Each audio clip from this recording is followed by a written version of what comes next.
Hello నమస్తే, welcome to the federal Andhra Pradesh. దేశ రాజధాని ఢిల్లీలోని జంతర్ మంతర్లో యుద్ధ వాతావరణం నెలకొంది.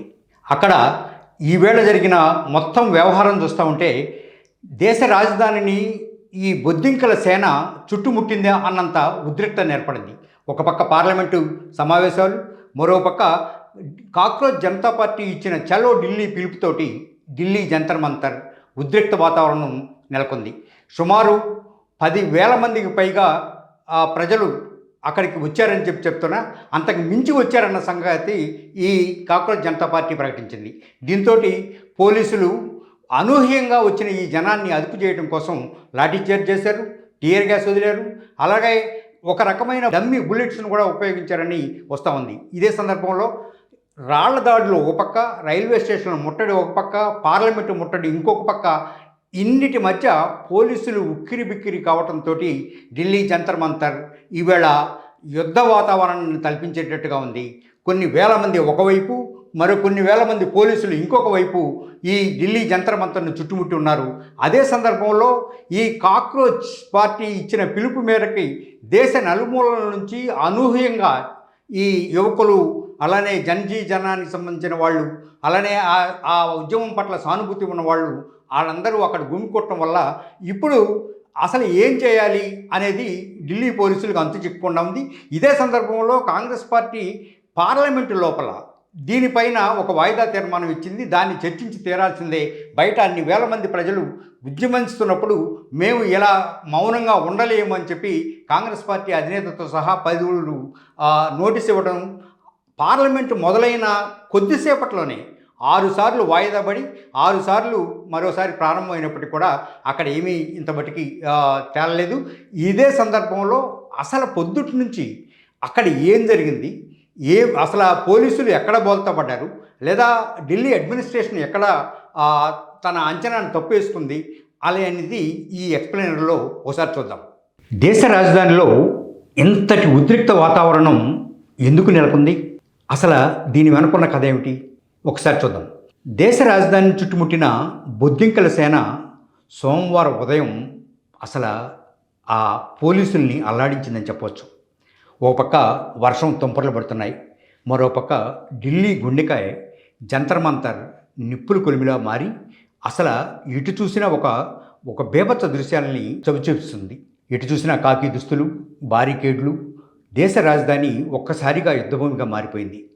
బొద్దింకల సేన రాక మేము బొద్దింకలం, పరాన్న జీవులం కాదు అంటూ ప్లకార్డులు, జాతీయ జెండా పట్టుకొని వేలాది మంది యువత జంతర్ మంతర్ను చుట్టుముట్టేసింది. వీరే కాక్రోచ్ జనతా పార్టీ.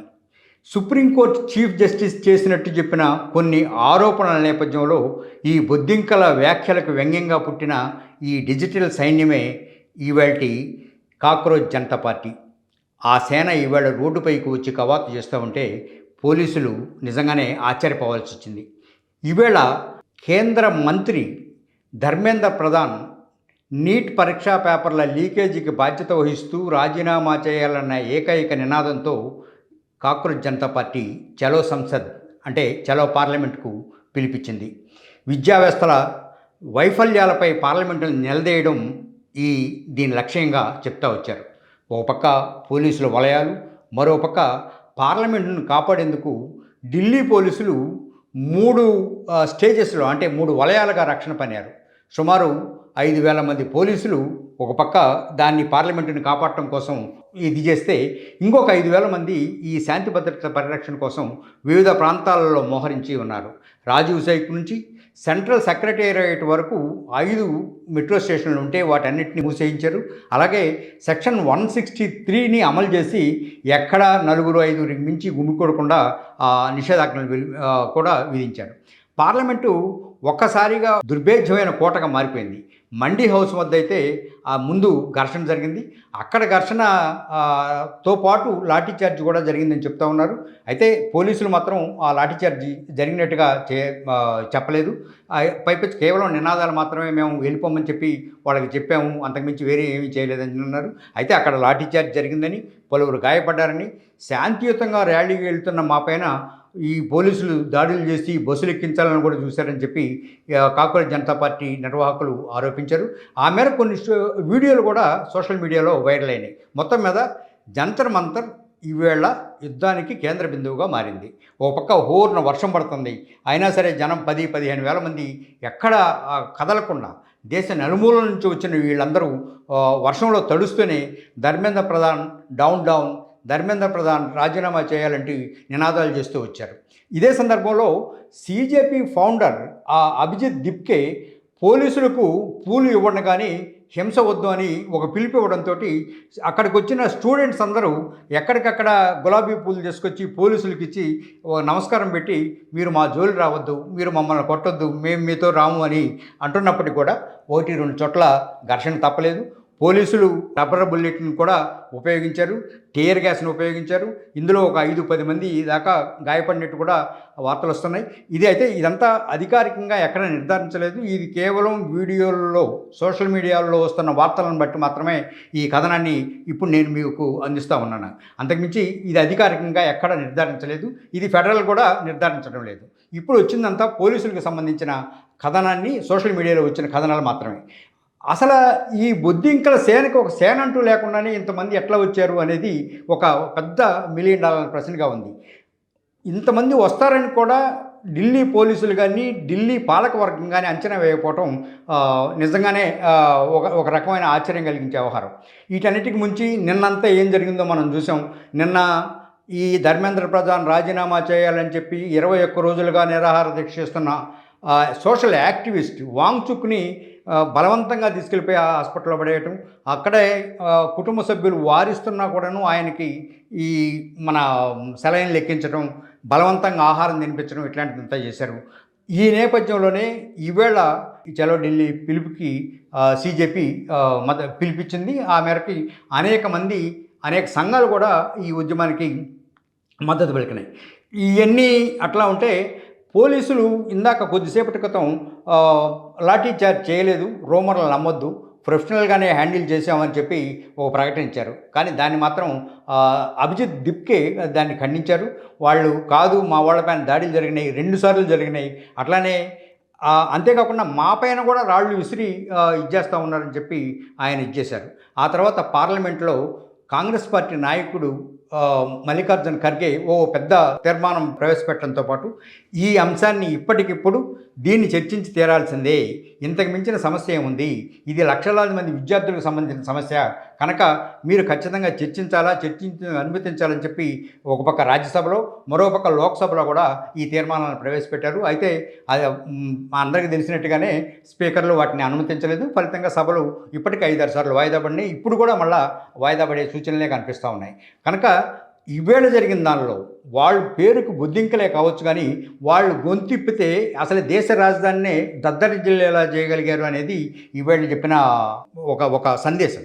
ఇది కేవలం మరి ఇది ఎక్కడ పోయి ఎక్కడ అవుతుంది, ఏం చేయాలి అనేది మనం చూడాలి. అదే సమయంలో ఈవేళ పొద్దుటి నుంచి ఒక గంటకి ఈ పరిణామాలు మారుతూనే వచ్చినాయి. ఇందాక cockroach Janata party founder Abhijit Dipke ఒక సోషల్ మీడియాలో పోస్ట్ పెడుతూ, పోలీసులని మేము అసలు అడ్డుకోవడం లేదు, మేము శాంతియుతంగానే ముందుకు సాగుతున్నాము, విద్యార్థుల ఆత్మహత్యలకు ఎవరో ఒకళ్ళు బాధ్యత వహించాలా, అది ఈ కేంద్ర మంత్రి ధర్మేంద్ర ప్రధానే కావాలని చెప్పి ఆయన ఒక పోస్ట్ పెట్టారు. ఆ పోస్ట్ పెట్టిన తర్వాత చాలామంది విద్యార్థులు ఢిల్లీ వైపు మళ్ళా మరలుతున్నారని కూడా తెలుస్తూ ఉంది.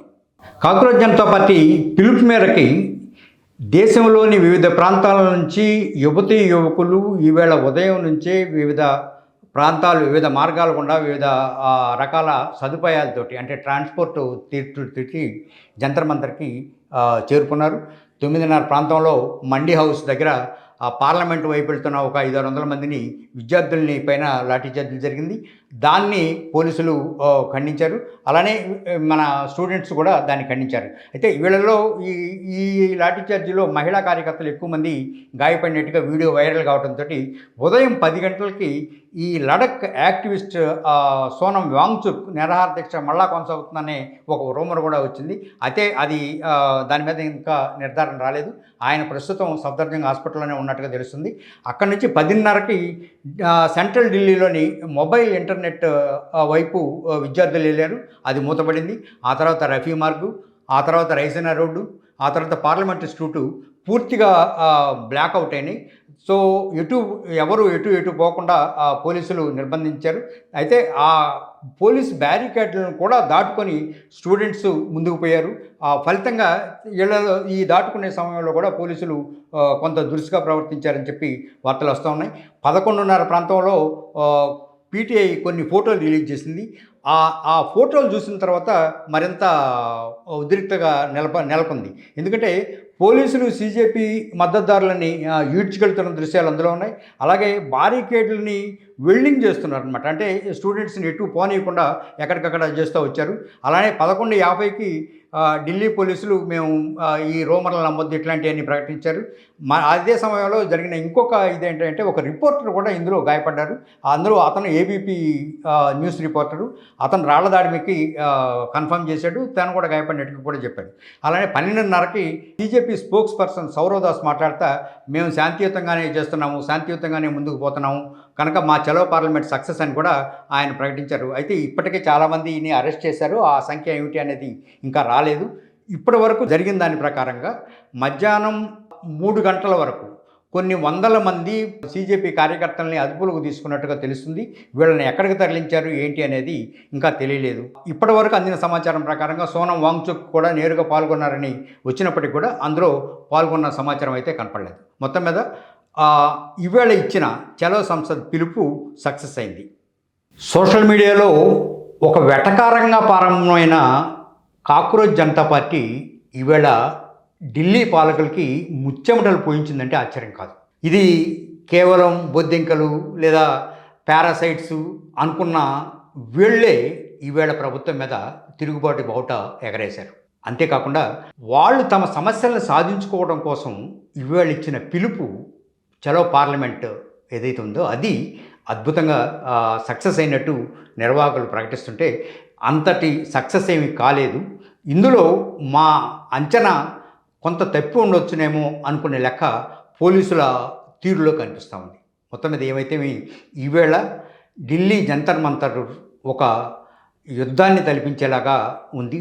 రాళ్ళు, రప్పలు, చెప్పులు, తెగిపోయిన మంచినీళ్ళ సీసాలు, బ్యాగులు ఇట్లా బీభత్సంగా ఆ ప్రాంతం అంతా కనపడతా ఉంటే ఢిల్లీని బొద్దింకలు ఈవేళ చుట్టుముట్టి బొద్దింకల సేన ఢిల్లీని చుట్టుముట్టిందా అనే ఒక వాతావరణాన్ని క్రియేట్ చేయడంలో కాక్రోచ్ జనతా పార్టీ సక్సెస్ అయింది. అయితే దీన్ని ఒక ఉద్యమంగా చూసేదానికన్నా లేదా ఒక తీవ్రమైన ప్రొటెస్ట్గా చూసేదానికన్నా కూడాను వాళ్ళు డిమాండ్ చేస్తున్న నీట్ పరీక్ష పేపర్ల లీకేజీకి సంబంధించి బాధ్యులు ఎవరైతే ఉన్నారో వాళ్ళని చేత రాజీనామా చేపిస్తే అసలు ఈ సమస్య ఇంత దూరం కూడా ఉండేది కాదు.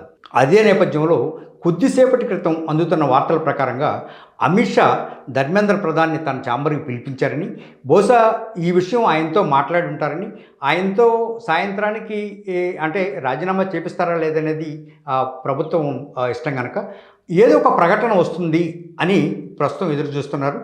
వాతావరణం మాత్రం ఇప్పుడు చాలా ఉద్రిక్తంగా ఉంది.